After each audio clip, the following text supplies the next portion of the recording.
Vamos lá, meus irmãos, continuando aqui, nossa quarta aula de Geografia Bíblica 2. Estamos no segundo bloco, nossas aulas estão sendo gravadas. Estamos tratando aqui sobre o cativeiro assírio. Mas antes de passar aqui o cativeiro assírio e voltar para o tema, deixa eu pegar aqui alguns slides super interessantes, irmãos, que o pastor, professor Maurício, tinha passado para nós sobre também os sumérios, né? A gente já tratou, só vou mostrar aqui para vocês, já mandei no grupo, inclusive, como a gente já leu bastante sobre os sumérios, então eu vou mostrar rapidamente aqui para vocês, tá? Que é esse daqui, ó. Deixa eu compartilhar aqui com vocês rapidamente, porque depois a gente vai ver também alguns deuses dos sumérios, né? Que tem a ver também, não só com os sumérios, mas tem a ver com o que a gente vai falar dessas outras religiões da Mesopotâmia, inclusive da Síria. Então, passando aqui rapidamente esse slide, que é um material que eu já passei para vocês, né? Que é uma síntese de tudo que falamos, né? Inclusive, nós trabalhamos bastante na última aula, inclusive, vocês lembram o que é isso daqui? A gente viu? Lembram? Né, nós mostramos, trabalhamos na última aula, e lembra qual é essa descoberta? Lembram? Vou dar uma estandarte de Ur, tá bom, irmãos? A gente mostrou na última aula esse achado arqueológico maravilhoso, contando aqui as histórias do povo sumério. Então, eu vou passar aqui rapidamente, tá? Ó, só para vocês verem, né? Aqui, falando um pouco sobre a Suméria, né?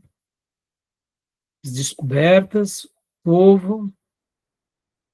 Não vou ler agora, porque já lemos todo esse artigo, mas depois vocês podem reler, né? Bom, cidades, né?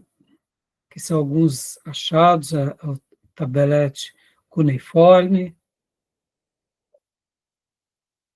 a quantidade de descobertas, né? Isso que é muito legal. Lá havia mais de 50 mil tabuinhas com inscrições cuneiformes feitas no terceiro milênio. Uma biblioteca com 20 mil volumes, que inclui obras sobre direito, ciência, religião. Isso que é impressionante, tá, meus irmãos? A gente já viu tudo isso.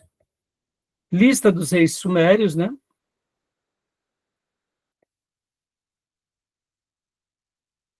Contando um pouco das histórias deles.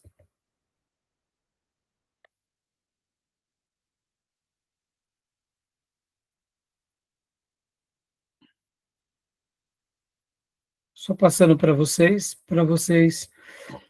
mostramos um pouco que era um povo onde a sua agricultura estava concentrada, principalmente na questão dos rios, né? Uma coisa muito interessante, só recapitulando rapidamente, né, irmãos? Lembrando que as civilizações da Mesopotâmia, elas deixam de ser nômades para se tornarem cidades, né? E eles dominam essa questão hidrográfica, diferente do Egito, que as cheias são na mesma ocasião, no mesmo período todos os anos, né, as civilizações que viviam ali próximos ao rio Tigre e o rio Eufrates, antigamente, eles aprenderam a fazer aquilo que nós chamamos, né, que seriam os canais, porque as cheias, elas vinham por acaso. Imagina, você está lá morando, né, com a sua família já há alguns anos, de repente vem água que transborda o rio Tigre, o rio Eufrates, e aí, como que você vai viver diante desse panorama? Porque são cheias inesperadas, porque vocês têm que lembrar que logo a norte da Mesopotâmia tem as montanhas e os desgelos, e essa questão da variação climática, né, ela é surpreendente, né, irmãos?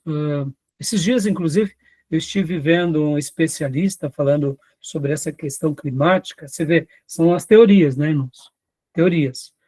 E um dos especialistas que eu estava vendo uma reportagem, ele disse o seguinte, que quando você estuda a história do clima na evolução humana, já tiveram acontecimentos dos mais variados, e não tinha indústria, não tinha essa questão da camada de ozônio, não tinha nada disso no passado.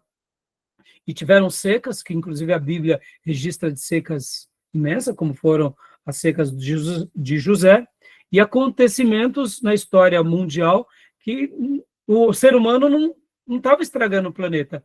E olha só que teoria interessante, irmãos.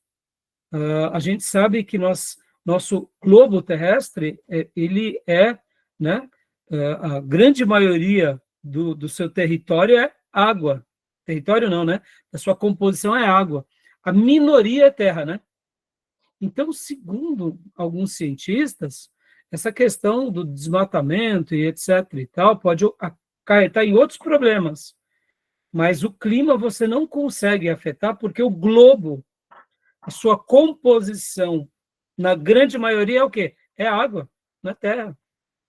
Então, essa ideia né, dos problemas em que o ser humano causa no planeta cai por terra. Quando a gente para, e isso é legal, quando a gente para por um único momento e vai fazer uma leitura do globo, e a gente começa a lembrar do que é o planeta Terra, e essa ideia que eu acabo de dizer aqui para vocês, né, com vocês, de que realmente a gente tem muito pouca participação, irmãos, parece que não, mas é uma teoria que eu acho que é até mais plausível, né? Não estou dizendo que a gente vai destruir o meio ambiente, vamos acabar com as plantas, não, não, porque aí a gente prejudica a gente mesmo. A gente que mora na Terra, a gente precisa da Terra, a gente precisa, né, desse ecossistema trabalhando em harmonia, a gente precisa de tudo isso. Mas mostrando aqui o globo rapidamente, olha só que interessante, irmãos, ó, né? Rapidamente. Vamos pegar aqui o Google Earth, né? Olha só. Quando a gente faz, né, aqui o passeio pelo globo, no primeiro momento, e a gente nota que o planeta, ele é água em alguns territórios de terra, mas ele é água, água, água, água, gelo, e, irmãos, tem a ver. Né? Interessante isso, não? Né? Essa ideia, né? É uma ideia muito interessante, né? Quando a gente para pensar, tá? Não estou aqui querendo defender, né? Mas apenas enriquecendo um pouco o debate com vocês, tá bom? Então, os povos da Mesopotâmia, eles tiveram, querendo ou não, principalmente ali, essas civilizações, eles se tornaram muito competentes na sua hidrografia. Logo, eles souberam criar canais, irrigação, como desviar os rios, para quê? Para quando tivesse cheias, já tinha as irrigações, e nas irrigações eles faziam aquilo que os egípcios fizeram o tempo todo, que é o quê? O adubo, né? Tá bom? Então, só para passar aqui rapidamente para vocês, né? Aqui, ó. Contato de vendas de terras em uma casa, que seria uma placa, né? Mostrando um escrito cuneiforme. Muito legal, né, irmãos? Então, as artes também, né? Então, aqui só para passar para vocês rapidamente, não vamos ler, mas Zigurate de Ur, que a gente já viu nas aulas passadas, tá bom? Que eram lugares aonde não só se adoravam os seus deuses, mas aonde todo o centro da civilidade desses povos eram aqui. Ciência, tecnologia, debates políticos ficavam nos zigurates, aonde os reis, né, tratavam dos seus assuntos, das suas leis, né? A questão da literatura e a questão da religião, né? Como a gente já viu também. Então, só passando rapidamente, deixa eu mostrar agora aqui o outro, que são os deuses sumérios também. Isso daqui é muito legal, porque vai ter tudo a ver com esse momento agora que a gente vai entrar, tá? Deixa eu passar agora aqui esse outro slide. Lembrando que eu já passei para vocês esse material, tá? Os deuses sumérios também, que vem todos os nomes deles e as representações, né? An, céu, os demais, ó, ventos, fertilidades, e aí vai, né? Aqui, os deuses maiores, os deuses menores, tem até o demônio feminino, né? Ainda os deuses menores, semideuses, olha como eles eram politeístas, né? Aqui são algumas demonstrações deles. Olha aqui, instar. Esses desenhos são muito curiosos, percebam, ela está, olha, é uma mistura de ser humano com asas, pés que lembram um pouco, tipo, como se fosse uma águia, né, com asas, nas suas mãos, as corujas aqui do lado, elas sobre dois animais. Então, olha aqui, em que, outro deus, está, em que, Nabu, outro deus também aqui, Gilgamesh. Olha aqui, o Gilgamesh. Outras inscrições de Gilgamesh. Tiamat. Olha, Inna. Inna. Então, tá? Só para mostrar para vocês, porque, querendo ou não, a gente falou hoje um pouco sobre várias coisas, né? Então, tá bom, meus irmãos? E agora, vamos aqui para o... Pastor Rai, uma pergunta. Pode falar. Essa Ishtar é a mesma da Índia? Eu acredito... Olha, agora você me fez uma pergunta. Eu acredito que não, né? Porque lá é Shiva, né? Da Índia.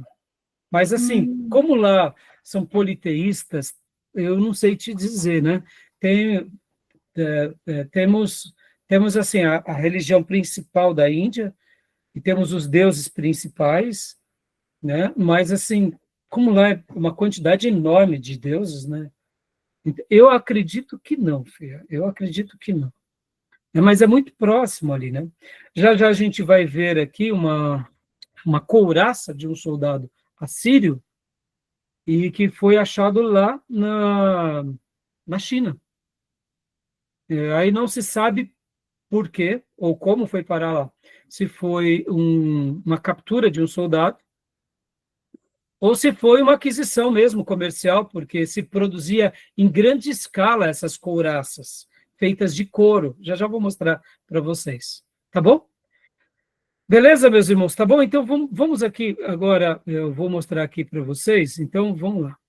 Deixa eu abrir aqui para vocês um pouco, né, dos materiais que retratam o povo assírio, as descobertas, né? Deixa eu colocar aqui. Deixa eu compartilhar antes disso aqui o material rapidamente para a gente fazer uma síntese sobre o povo assírio. Eis, leia para nós aqui os assírios, né? Por gentileza. Os assírios.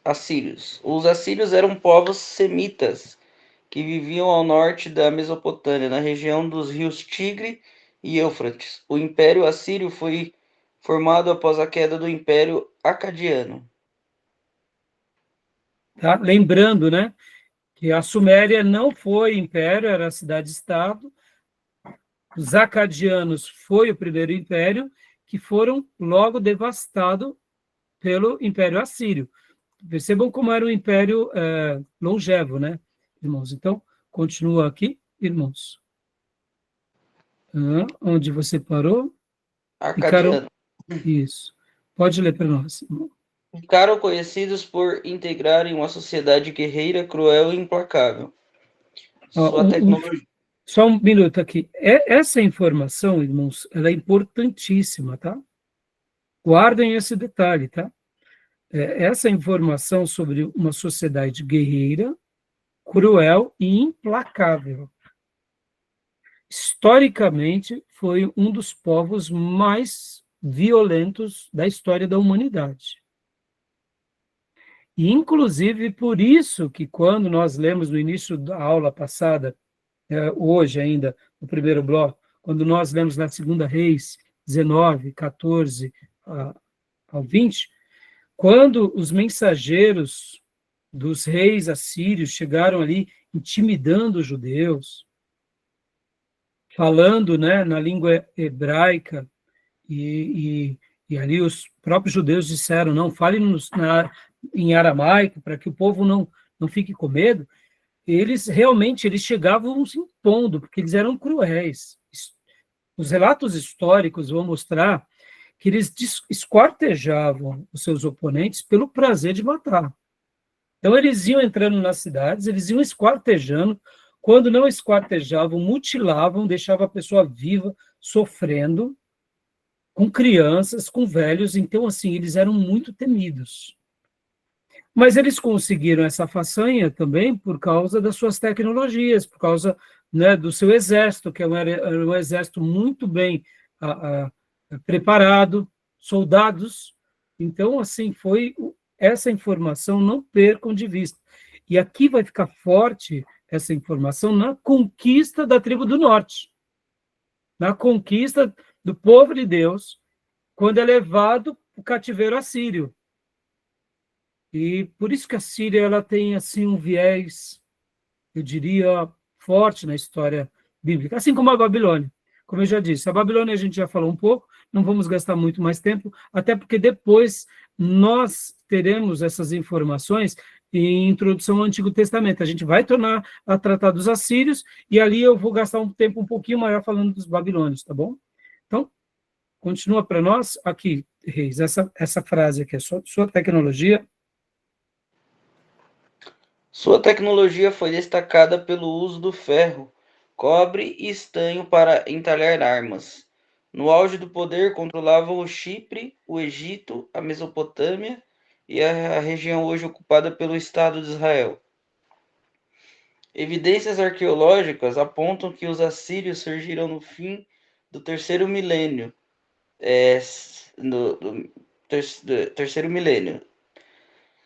além da habilidade bélica, ficaram também conhecidos pela arquitetura integrada por edifícios imponentes destacados na cidade de Assur, Nínive e Nimrud.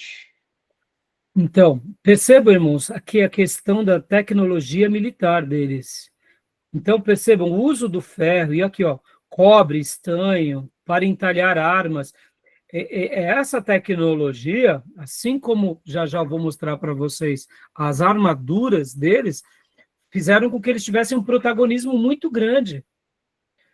Por essa razão, na última aula, quando nós mencionamos sobre o período de expansão deles, que, né, como a gente vê a história, né, da Síria, segundo alguns historiadores, falam que começa por volta ali do ano 5.000 a 3.000 a.C., né, em Assur, Nínive e em Calá, foram desenterradas cerâmicas dos períodos dos Hassuna, Samarra, Elafate e Ubaide, 5.000 a 3.000 a.C., ou seja, dando essa ideia de que já existia um povo ali por volta disso.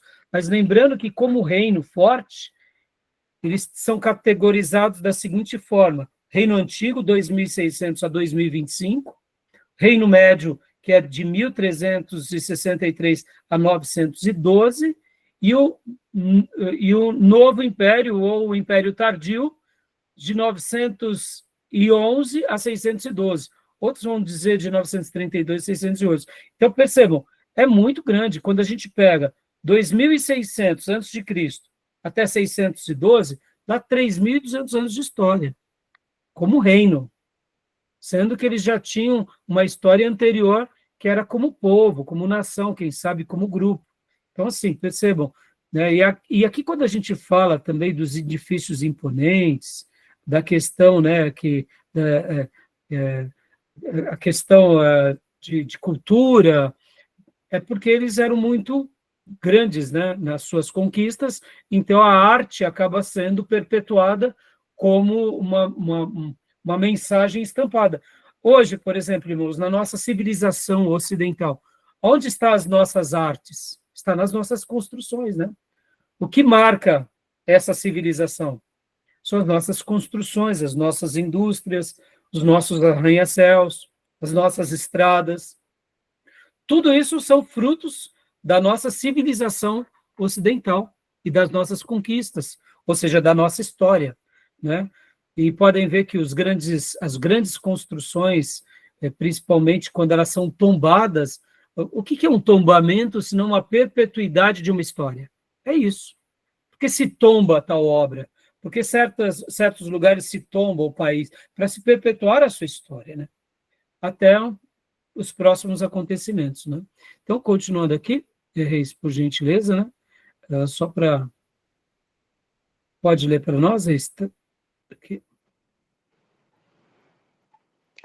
Tratavam relações comerciais com os hititas, que atualmente vivem na Turquia, já no século XIX a.C. A atividade comercial é intensificada entre os séculos XIX e XVIII a.C., quando adotam o sistema babilônico nas transações. Nessa fase atuam com os amonitas. Amoritas. Agora, olha só uma curiosidade, irmãos. Lembrando que a descoberta de um povo, ela é melhorada pelo outro povo, que é potencializada pelo outro povo. Então, os assírios estão nesse momento. E agora aqui, pode ler para nós, Reis, por gentileza. As conquistas da Babilônia viria em 729 a.C., sobre o reinado de Tiglat-Pileser III, também chamado de... Aí lascou, eu não vou conseguir falar isso. Tiglat-Pileser, geralmente, essa pronúncia eu sei, viu, Reis? Tiglat-Pileser, é assim que eu aprendi, é assim que eu repito, tá? Se estiver errado, né, tem... Agora aqui, né, esse imperador, esse rei da Síria, ele é muito conhecido, é muito citado, porque ele foi o mais expansionista. Sabe naquelas fotos que eu mostrei para vocês em algumas áreas, falando sobre o Império Assírio, lembram? Aí, quando eu mostro para vocês sobre a Síria nas suas expansões, então, foi com Tiglat-Pileser. Ele foi o mais expansionista. Então, ele é muito conhecido por essa razão, entendeu, reis e irmãos? Quando a gente fala sobre... Deixa eu abrir aqui para vocês, ó, rapidamente, essa outra foto. Ele é muito conhecido. Deixa eu só pegar aqui, deixa eu parar aqui e abrir essa outra janela, ó. Essa foto aqui. Aqui é nos dias dele, pode ver que as datas são próximas, tá vendo? Então, no período, ele é o mais expansionista, tá? Tá bom, meus irmãos? Joia? Então, voltando para o slide anterior. Vamos lá. Então, continua para nós, Reis, por gentileza. Esse texto eu tirei do Toda a Matéria também, viu, irmãos? Estamos lendo na íntegra, inclusive. A conquista da Babilônia viria em 729 a.C., sobre o reinado de Tiglat-Pileser III, também chamado de Teglatephalassar III, que viveu entre 746 a.C. a 727 a.C. Sob o comando desse rei, os assírios chegaram à proporção média do Oriente, onde foram conquistados o reino de Urartu e em Ararat. Foi no reinado de Sargão II que os assírios conquistaram Israel. Sargão II viveu entre 721 a.C. e 705 a.C., e entre as marcas de sua conquista esteve a deportação de 27 mil israelitas e a invasão da Síria em 715 a.C. Essas datas elas podem variar um pouco, tá, meus irmãos? O consenso maior da conquista da tribo do norte, com capital em Samaria, foi em 722, mas foi também com Sargão II, tá? Então, assim, só passando para vocês, agora olha só que interessante, os números também vão variar um pouco, tá? Alguns especialistas vão dizer 27 mil israelitas, que eles, né, são deportados para a Síria, outros vão dizer 30 mil israelitas, ou até 40 mil israelitas. Uma coisa é fato, foi levado um grupo grande, foi trazido pessoas ali da região da Mesopotâmia, principalmente ali próximo à Babilônia, para Israel. Então, houve essa troca, que era característico do Império Assírio criar a miscigenação de povos. Eles tiveram muito êxito ao fazer isso, porque eles misturavam o povo E ali o povo perdia a sua identidade. O povo, quando ele se mistura, ele perde a sua identidade. Então, eles faziam isso com os conquistados, para quê? Para realmente eles perderem a sua história, porque dessa forma eles continuavam vencendo e dominando. Por essa razão que aqui nasce o cativeiro assírio e nasce o povo chamado samaritano, porque uma quantidade enorme de judeus, eles vão agora para a tribo do sul, a tribo do norte, muita gente que não foi deportado vai para a tribo do sul, ou eles são espalhados também nas outras nações. E uma quantidade enorme de pessoas ali da região da Mesopotâmia vão habitar aonde? Lá onde era Israel, principalmente em Samaria. E aí tinha também um remanescente que ficou de judeus ali. Então percebam que há uma mistura muito grande. E ali onde nasce o povo chamado samaritano, que a gente vai trabalhar bastante sobre o povo samaritano em introdução ao Antigo Testamento e no Novo Testamento. Tá bom, meus irmãos? Mas essa parte aqui ela é muito importante na nossa história, né? E os achados arqueológicos são apaixonantes. E como eu mencionei para vocês, agora, bom, vamos só acabar de ler esse texto, depois a gente vai lá para o outro site, que é aquele site Apaixonados pela História, e aquele site traz algumas informações muito legais, né? Aqui, então vamos lá. Só para a gente concluir aqui, Reis, pode ler aqui, Sargão. Foi o... É para ler o sucessor? O sucessor, Tá. por favor. O sucessor de Sargão II é Senaqueribe, de 705 a.C. a 681, foi o responsável pela transferência da capital para Nínive. Antes disso, a sede em Assur. Senaqueribe ainda tentou conquistar Judá. Ele ordenou o cerco à cidade, fracassou e quando retornou derrotado a Nínive, 2 de seus filhos o assassinaram.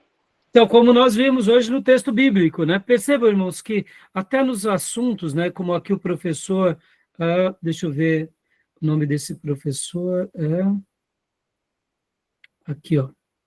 Não está o nome do professor, geralmente ele... Aqui foi a equipe que criou essa reportagem. Aqui são os próprios professores, né, de toda a matéria. Não está dando o nome, eu ia dar o nome do professor. Percebam que é consenso essas histórias, tá? Então, bom, agora aqui rapidamente, leia para nós, Reis, por gentileza, né? Você pode ver, irmãos, que o consenso hoje para nós, citar da Síria, e podem ver, só faltou dar o texto bíblico, né? Isso é um site secular. Isso é muito bom. Só confirma o fato, né? A capital da Síria, como a gente acabou de ver, quando há uma troca, irmãos, de capital para arqueologia, isso é um parque de diversão, tá? É um parque de diversão, porque é um novo império que está sendo construído em um outro lugar, ou seja, marca-se ali uma virada de chave e se documenta, tem muito acervo histórico, né? Então, você pode ver que foi nesse período que foi para Nínive, a capital, né? Tá bom? Então, leia para nós aqui, para a gente estar tentando concluir, Reis, por gentileza. É para ler qual parte, pastor? Toda essa parte aí. Em seu lugar? Hum. Em seu lugar passou a reinar o filho Esar-Adom, chamado também de Assaradom, e que viveu entre 681 a.C. até 669. Assaradom expandiu o domínio assírio até o Nilo e se estabeleceu no Egito. Também reconstruiu a Babilônia, que durante certo período foi a capital do império. Religião. De idioma semita, os assírios eram politeístas e acreditavam em deuses que simbolizavam o Sol e os planetas. Por conta da religião, demonstravam conhecimento na astronomia. Na base religiosa, o deus Sol era representado como um soberano despota e com muita vida farta. Abaixo do deus Sol estavam os servos, representados como comerciantes. Joia. Então, mais uma vez, né, muito parecido com as outras religiões. Então, e eu estou lendo aqui esse resumo, irmãos, que o nosso livro-texto, as informações são mais técnicas. Vocês já estão se familiarizando. Então, lembrando, qualquer dúvida, né, nos procure. E aqui é uma boa síntese para a gente poder estar debatendo e apresentando em classe. Né? Vamos lá, deixa eu só abaixar aqui para o Reis. Economia.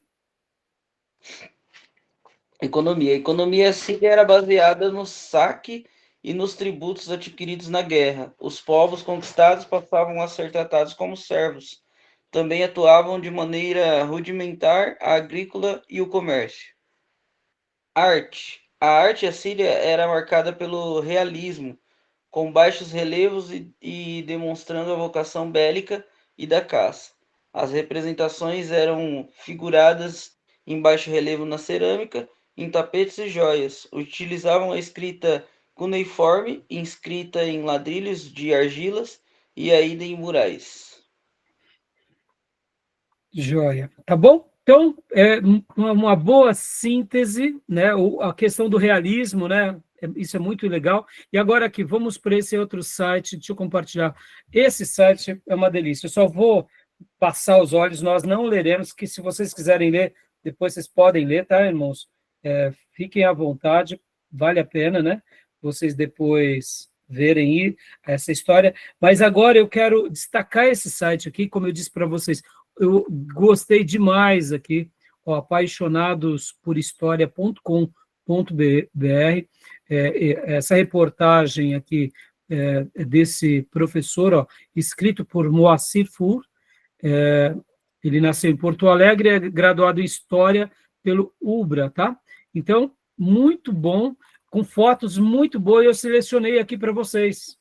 Porque, lembra, irmãos, o realismo, nós não acabamos de ver que a Síria, ela tinha essa característica de deixar ali que a sua arte fosse realista. Por quê? Porque eles eram muito violentos, eles eram muito conquistadores, eles eram muito literalmente, assim, como podemos dizer, muito diferenciados para aqueles dias. Eles não eram comuns como os outros povos. Então, eu vou agora compartilhar. Então, deixa eu só mostrar aqui para vocês. Ó. Aqui vai falar sobre a espada de bronze do rei Abad Nimrad I. A gente vai ver já já. Algumas estátuas, olha. Estátua do rei Salmaneser III. Aqui tem todas as datas, tá, irmãos? Olha, essa espada, por exemplo, data aproximada 1307 a 1275. Lembra que eu falei para vocês que havia 3 períodos, né? Então, aqui, 1307 seria ali para o Império Médio Assírio. Aqui, já, essa estátua do rei Salmaneser data por volta do Novo Império, ou Império Tardio Assírio, ali naquele período expansionista. Né? Olha só, essa estátua, a gente já vai chegar lá, aqui seria estelas, né? Já vou mostrar para vocês também. Eu separei alguns desses achados para a gente tratar agora em aula, que eu achei muito legal. Esse cilindro aqui, eu achei, esse prisma e cilindros, essa parte aqui é muito impressionante, esses achados arqueológicos, irmãos, tá bom? Olha só que achados arqueológicos fantásticos, né? Aqui alguns outros achados menores, que são alguns leões, vou mostrar para vocês já já também alguns leões. Então, deixa eu agora replicar para vocês as fotos apenas, tá bom? Para vocês. Interessante tudo isso, né, irmãos? Deixa eu só parar aqui, deixa eu compartilhar agora aqui, começando aqui com esse daqui.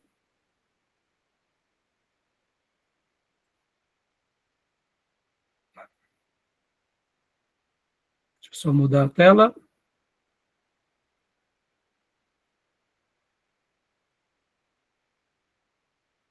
Olha só que legal, irmãos. Aqui é um relevo da Câmara B mostrando 12 deuses do submundo, santuário, né, de Izilikalia, na Turquia. Perceba, irmãos, olha a arte, né? Que impressionante. Aqui é a armadura de couro, que eu tinha mencionado há pouco com vocês, do Império Neo-Assírio, ou seja, desse período expansionista, né, do Novo Império, descoberta no noroeste da China. Olha só que interessante, irmãos, olha aqui. Ó. Aqui seria a parte interior, essa parte, e aqui a parte exterior do couro, né? Que eles usavam seus soldados. Pensam, irmãos, aqui, ó. Vou ler rapidamente, ó. Armaduras de escamas protegiam órgãos vitais dos combatentes com uma camada extra de pele sem restringir sua mobilidade. As armaduras eram feitas de pequenas placas, em forma de escudo em formato de linhas horizontais e costuradas em um forro. Devido ao materiais caros e ao processo de fabricação laborioso, armaduras eram muito preciosas e usá-las era considerado um privilégio da elite. Era raro serem enterrados juntos com o dono, utilizando a datação por radiocarbono para determinar a idade do objeto, revelou-se que ela data entre os anos 786 a 546 a.C. Originalmente, a armadura era feita de cerca de 5.444 escamas menores e 140 escamas maiores, que, juntas com um laço de couro e forro, pesava entre 4 e 5 quilos. A armadura se assemelhava a um colete que protege a frente, o tronco, os quadris e os lados e a parte inferior das costas do corpo. Olha só, que interessante, né, irmãos? E aqui, né, mostrando um pouco sobre esses detalhes, né? Ó, as armaduras eram produzidas profissionalmente em grande número, disse Patrick Hertman. Com o uso crescente de carruagens em guerra no Oriente Médio, uma armadura especial para cavaleiros foi desenvolvida a partir do século IX a.C. Mais tarde, estas armaduras se tornaram parte do equipamento padronizado das forças militares do Império Neo-Assírio, que se estendia a partir de áreas do atual Iraque, ao Irã, Síria, Turquia e Egito. Não se sabe exatamente como essa armadura pertencia ao soldado estrangeiro contratado pelas forças assírias, que trouxe de volta a casa com ele, ou se ela foi capturada de alguém que tinha estado na região. Mesmo que não possamos rastrear o caminho exato da armadura de escamas da Síria para o noroeste da China, o achado é uma das raras provas reais da transferência de tecnologia de oeste para leste através do continente euroasiático, durante o início do primeiro milênio antes de Cristo, concluiu o pesquisador. Admirável, não, irmãos? O que vocês acharam? Admirável, não? Agora, eu fico imaginando o terror que esses soldados causavam em qualquer outro povo. Por isso que foram um império, né, devastador. Aqui, quando a gente pega o globo, irmão, só para vocês lembrarem um pouco aqui do mapa mundi, né? Deixa eu compartilhar aqui com vocês, né, o nosso Google Earth, só para vocês entenderem o que seria essa rota euroasiática. Era esse caminho aqui, ó, né? Quando a gente pega o mapa mundi, vocês têm que lembrar, aqui, né? Aqui nós estamos, né? Vamos pegar aqui, aqui está Israel, então a gente tem que se lembrar que já que a Síria está aqui na Mesopotâmia, né? Essa região aqui é essa região euroasiática, né? Que é a China, né, irmãos? O globo. Então, aqui é a Europa, né? Ó, toda essa região. Então, percebam que ter uma tecnologia os chineses devem ter guardado, né? Era um case de avaliação. Como fazemos isso para os nossos soldados? Né? O que não era essa tecnologia, né? Tá bom? Então, voltando aqui para as nossas fontes, a gente continuar se divertindo aqui nesses achados arqueológicos. Deixa eu só passar aqui para vocês. Que são outros achados, ó. Olha que interessante. Aqui são partes, né, de pedras que foram remontadas, estão bem pequenininho. Vou tentar aumentar, irmãos. Vocês percebam o relevo, né? Ó. Quando você chega mais perto, você consegue ver algumas figuras, né? Tá bom? Deixa eu pôr aqui, ó. Aqui é o modelo 3D do relevo, os achados são marcados em cinza escuro, a parte cinza claro representa uma reconstrução baseada nos achados, é o rei Ar-Sur-Banipal, é representado no centro, e aí, né, mostrando Deus aqui, a Sur ao lado, e está outra deusa padroeira próxima, né, a deusa padroeira de Nínive, ambos acompanhados por um gênio peixe e uma figura de apoio com os braços levantados. Né? Então, isso é um achado arqueológico brilhante. Né? Aqui mais outro relevo. Olha que isso daqui é uma obra de arte que está no Museu Nacional do Iraque, em Bagdá. Né?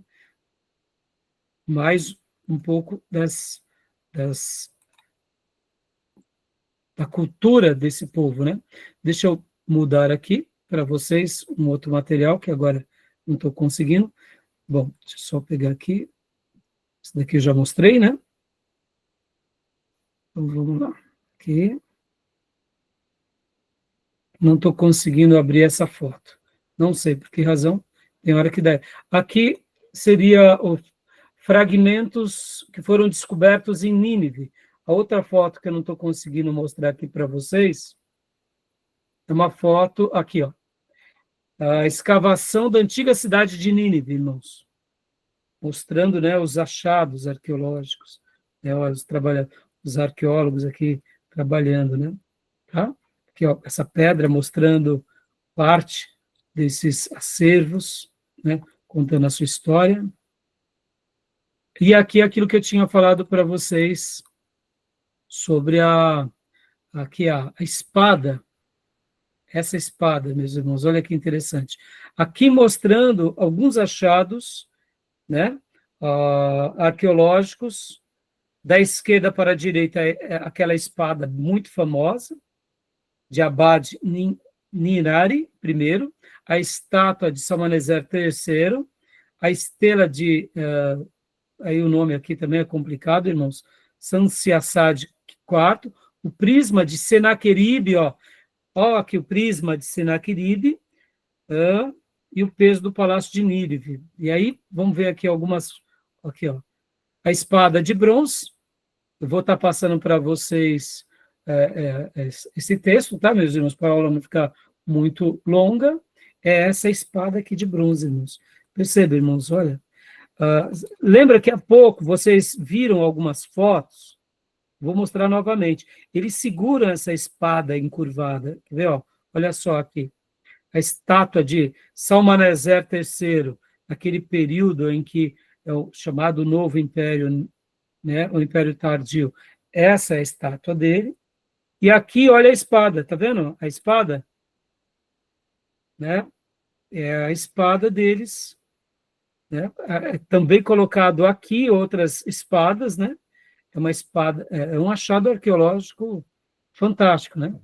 Aqui sobre as estelas, a data aproximadamente do século IX ao VII, né? E aqui mostra um pouquinho o que seriam essas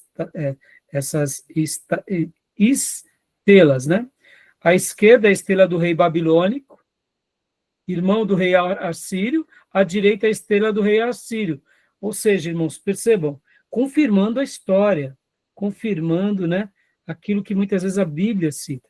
Esse obelisco negro e obelisco branco também são achados brilhantes, irmãos. Olha só as imagens, né? Aqui é a parte do obelisco negro, deixa eu até diminuir um pouco, ó. Ele tem 1 metro e quase 2 metros de altura, está no Museu Britânico. E aqui o obelisco branco, também de 2,8 metros de altura, né? O prisma e os cilindros, que eu achei fantástico. Leia para nós aqui, irmã Elisângela, o prisma. Data aproximadamente 1º milênio antes de Cristo. Leia essa parte para nós, por gentileza. Irmã Elisângela. Ou pode, então, ler a irmã Beatriz. Tá bom? Desculpa. Consegue ler? Foi nada. Sim, peraí. Prismas e cilindros. Data aproximada, 1º milênio. A utilização de objetos em forma de prisma ou cilindro se tornou comum a partir do início do 1º milênio antes de Cristo. Para a gravação de anais reais, há anotações muito longas. Ao contrário de placas de argila, esses objetos fornecem várias faces, permitindo que a escrita seja muito mais extensa.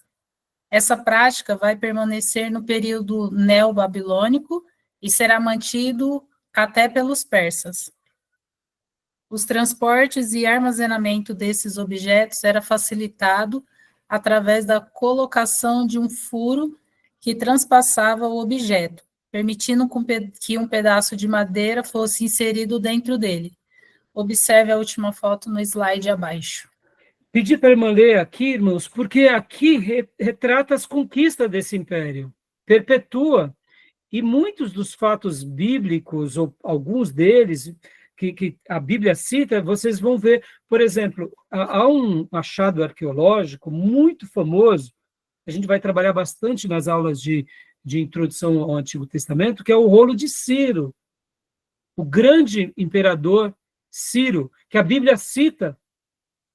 Eu sei que esse nome era um nome muito comum dos reis medos e persas, mas a Bíblia vai falar, inclusive, de Ciro o Eleito, que se torna uma figura mundial até, e o rolo de Ciro, ele é um achado também, que é um desses principais, só que aí é um pouco mais para frente do Império Medo-Persa, mas esses daqui é muito interessante, né? Então, deixa eu voltar aqui para mostrar para vocês, né? Olha só, pode ler para nós, irmã, olha que legal, dá para ler? Aqui, ó, deixa eu aumentar, olha aqui. Conhecido como prisma de Taylor ou prisma de Senaqueribe.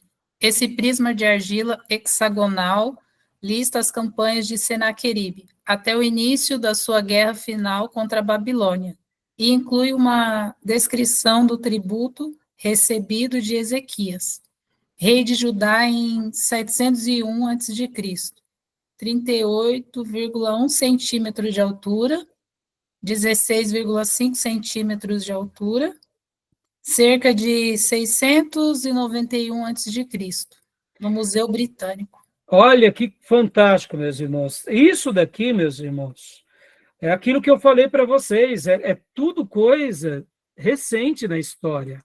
Isso para nós, essa aula, vocês estão entendendo, meus irmãos? Quando a gente começa, e talvez vocês notem até o meu entusiasmo, não tem como você não se entusiasmar. Os nossos irmãos, logo depois da Reforma Protestante, até ali, 1850, era só chumbo grosso, dizendo que cremos num livro de carochinha, um livro de historieta, um livro... Isso daqui são achados que confirmam, inclusive aqui está falando dos tributos, né, do rei Ezequias. Pastor, mas peraí, o rei Ezequias... a gente não leu outro texto. Vocês têm que lembrar que naqueles dias, o que um reino fazia contra o reino?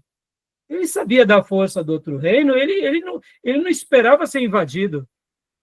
Ele fazia alianças, ele dava donativos, dava presentes, era uma maneira de dizer, olha, estamos aqui. É o que acontece hoje. O mundo geopolítico não é um mundo de tabuleiro. Eu gosto muito de acompanhar o William Vac. Eu acompanho alguns repórteres, irmãos. Eu acompanho o geopolítico professor Roque, como eu sempre passo para vocês. Gosto de acompanhar muito Alexandre Garcia e gosto de acompanhar muito William Vac, principalmente quando ele chama vários outros entrevistados e ali faz os seus debates. Olha só que interessante. No nosso Ocidente, nós temos um jogo que caracterizou o Ocidente, que é o quê? O jogo de xadrez. A gente ganha a luta quando a gente consegue dar o checkmate no rei, não é? Mas no Oriente, eles não usam o xadrez. Lembra, Reis, qual é o jogo que os orientais usam? Um tabuleiro, né? Eu não lembro o nome daquele jogo, não, mas eu sei qual que é. Baduk ou Gamon. Isso. Ou alguns chamam de Gamon, outros chamam... E qual que é a estratégia deles? É quem conquista mais território. Vamos lá, dá uma pausa aqui. Percebam, irmãos, enquanto o Ocidente quer vencer dando checkmate no rei, percebam, isso faz parte da história. O jogo xadrez você vence quando você dá o checkmate no rei. O Baduk é quem conquista mais território. Vem cá, vamos fazer uma avaliação bem simples. A China, nos seus últimos 30 anos, vem conquistando território no mundo ou não? Vem construindo rodovias no mundo e vem malhas ferroviárias, tecnologia. Percebam, irmãos? Interessante, não? Pensamento oriental, meus irmãos. Como que a gente vai poder negociar com a China se a gente não tiver um pensamento? A gente vai abrir as portas do nosso país? Vamos negociar com os chineses, vamos negociar com os coreanos, vamos negociar com os japoneses, mas vamos dar a nossa terra para eles? Vamos deixar eles adquirirem as nossas, vamos aqui colocar, né, as nossas energias? Vamos entregar isso para eles, meus irmãos? Falta de sabedoria, né? Entenderam? Pensando como brasileiro. A gente quer dinheiro estrangeiro, mas isso vale até para os americanos. Mas a gente não quer que o nosso país seja dos americanos, concorda? Estão entendendo? Interessante, né? Então, esses achados aqui mostram tudo isso, né? E agora a gente vai passar rapidamente aqui, tá? Só para vocês verem um pouco dos outros cilindros, né? O prisma com argila de Tiglat-Pileser, irmãos. Lembra que eu falei há pouco do grande expansionista? Está aqui, ó. Esse aqui é o prisma de argila dele. Aqui também o prisma de Jerusalém. Olha só que interessante. Uma narração do rei Senaqueribe sobre as lutas com Babilônia e Judá. Está no Museu de Jerusalém. Lembra o furo? Olha o furo aqui que ficava. Meus irmãos, isso daqui são documentos. Aqui, irmãos, é esse daqui, ó, o cilindro de Sargão II, 722, 705. Aqui foi por volta de quando, 722 foi quando cai o Império, quando cai o reino de Israel, né? Olha só que interessante, ele é bem pequenininho, né? Pode ver que aqui tem um livro embaixo, ele mede 22 centímetros de largura e 13 de profundidade, tá bom? Olha, continuando aqui, mostrando mais uma foto dele, aqui, o furo, né? E aqui essa foto também mostra, olha que interessante, irmãos, é um portão, olha só, em escala, né? Uma pessoa, deixa eu pegar aqui e ler, deixa eu aumentar a letra, porque está muito pequeno, um portão de Balavat, do Palácio de Salmanaser III, reinado de 859 a 824 a.C. Essa reconstrução do portão está no Museu Britânico, juntamente com a maior parte dos relevos em bronze. Ó. Lembra que eu falei que eles tinham domínio sobre o ferro? Ó, o relevo em bronze, meus irmãos. Isso daqui, a arte representa muita riqueza de um povo, irmãos. Esse material, né, eu extraí do professor Moacir, no site já indicado ali há pouco para vocês, que era naquele material que é Apaixonados por História. Brilhante, né, irmãos? Gostaram? Então, felizes aí de saberem de tudo isso, né? Fantástico, né? Bom, e agora a gente vai para os últimos dois impérios, que é o Hitita e o Fenício. Para a gente concluir, são assuntos bem objetivos, né? Os hititas temos poucas coisas, os fenícios a gente acaba citando em muitos momentos da história, a gente cita muito Tiro, Sidom, e vocês vão aprender hoje de uma nova cidade, que é a cidade de Biblos, também, né? Irmãos, eu acabo citando aqui, dando as fontes para vocês, porque você vê, hoje a internet, irmãos, nos ajuda demais, né? Como eu fui privilegiado estar dando essa aula para vocês. Que a gente foi nos museus aqui, peguei emprestado de alguns historiadores, né? E a gente acaba conhecendo um pouco da história, né? Tá bom, meus irmãos? Alguma pergunta, alguma dúvida? Não? Então, vamos fechar aqui para a gente ir para o último bloco, um bloco bem curtinho, tá bom? Fechado? Vou parar a gravação aqui para não ficar uma aula muito longa, tá?